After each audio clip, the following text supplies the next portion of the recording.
Hello বন্ধুরা, আবারও চলে আসলাম আপনাদের মাঝে একেবারে ভিন্ন রকম কিছু তথ্য নিয়ে। আজকের ভিডিওটা হবে একেবারে বিশেষ এবং কিছুটা অবিশ্বাস্য। আজ আমরা জানবো এমন কিছু মানব অঙ্গসজ্জা সম্পর্কে যা শুনলে আপনি চমকে যাবেন। পৃথিবী জুড়ে বিভিন্ন সংস্কৃতি ও সমাজের মানুষ তার শরীরকে নানাভাবে সাজায়। সেই সাজগুলো দেখতে যতটা অদ্ভুত তার চেয়ে বেশি ভয়ঙ্কর।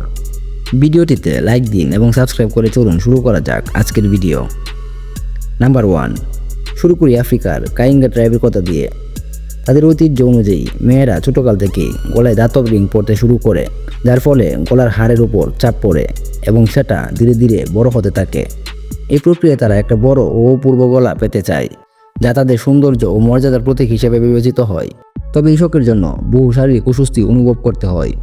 নাম্বার 2, কিছু আফ্রিকান উপজাতির মধ্যে দেহে ক্ষত তৈরি করার প্রথা প্রচলিত ছিল। এটি একটি শারীরিক শিল্প, যেখানে শরীরকে বিভিন্ন ডিজাইনে কাটা হয় এবং পরে সেই ক্ষতস্থানে কালো রং দেওয়া হয়। এই প্রথা শুধুমাত্র সৌন্দর্য নয়, বরং এটি সামাজিক মর্যাদা, সাহস এবং ঐতিহ্যের প্রতীক। নাম্বার 3, তিব্বতের ফুট বাইন্ডিং। চীনের ইতিহাসে একসময় খুবই পরিচিত ছিল ফুট বাইন্ডিং বা পায়ের বাঁধন। ছোটোবেলা থেকে মেয়েদের পায়ের আঙ্গুলগুলো শক্ত করে বাঁধা হতো, যাতে পায়ের আকার ছোট হয়ে যায়। এটি ছিল সৌন্দর্যের প্রতীক এবং সবার কাছে এটি আদর্শ ছিল। তবে এই প্রথাটি পায়ের স্থায়ী ক্ষতি ও শারীরিক অক্ষমতা তৈরি করত, যা পরবর্তীতে নিষিদ্ধ হয়ে যায়। নাম্বার 4, এবার আসুন থাইল্যান্ডের ক্যাবারে সংস্কৃতির কথা বলি।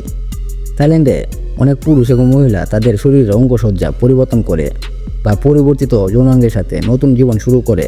ট্রান্সজেন্ডার শরীর তাদের আত্মবিশ্বাস এবং আত্মপরিচয়ের অংশ হয়ে ওঠে। বিশ্বের সবচেয়ে বড় ট্রান্সজেন্ডার অনুষ্ঠান থাইল্যান্ডে অনুষ্ঠিত হয়। ওখানে এটি একটি সংস্কৃতি হয়ে উঠেছে।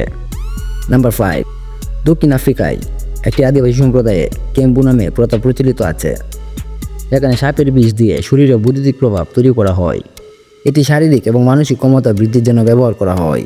সাপের বিষ শরীরে প্রবেশ করলে শরীরের পক্ষে ভীতি, বিষক্রিয়া এবং পেটের রোগ দূর করতে সহায়তা করে।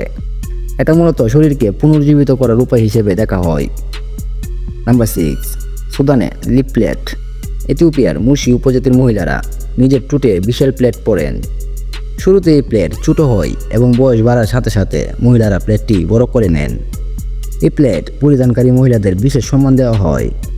নাম্বার 7, মিশকিত উপজাতির সদস্যরা শরীরে নানা ধরনের দাগ ও মাস্ক তৈরি করে। তাদের সংস্কৃতিতে এগুলো তাদের কষ্টের গল্প এবং বিজয়ের প্রতীক হিসেবে বিবেচিত হয়। শরীরের প্রতিটি দাগ একটি নির্দিষ্ট বার্তা বহন করে। নাম্বার 8, নিউজিল্যান্ডের মাওরি জনগণের অঙ্গসজ্জার মধ্যে সবচেয়ে গুরুত্বপূর্ণ উপাদান হলো হুকা। একটি বিশেষ ধরনের তামা বা পুঁতি দিয়ে তৈরি হয় এটি। মাওরির পুরুষরা শরীরে এই পুঁতিগুলি পরিধান করে। এটি তাদের বীরত্ব এবং শক্তি প্রকাশের জন্য ব্যবহৃত হয়। এছাড়া তারা শরীরের নানা ধরনের তেল এবং রং ব্যবহার করে, যা তাদের সম্মান এবং সামাজিক অবস্থা প্রদর্শন করে। বন্ধুরা, আশা করি আজকের এই ভিডিওটি আপনাদের ভালো লেগেছে। পৃথিবী জুড়ে এমন অনেক অদ্ভুত এবং অসাধারণ অঙ্গসজ্জা প্রচলিত আছে, যা আমাদের জন্য সম্পূর্ণ নতুন। এসব প্রথা কখনো কখনো মানুষকে তাদের পরিচয় এবং সংস্কৃতির প্রতি আবেগী করে তোলে। বন্ধুরা, আজ এ পর্যন্তই। ভিডিওটি কেমন লেগেছে তা অবশ্যই কমেন্ট বক্সে লিখতে ভুলবেন না। আর এখনও যারা লাইক করেননি, প্লিজ একটা লাইক করে দিন।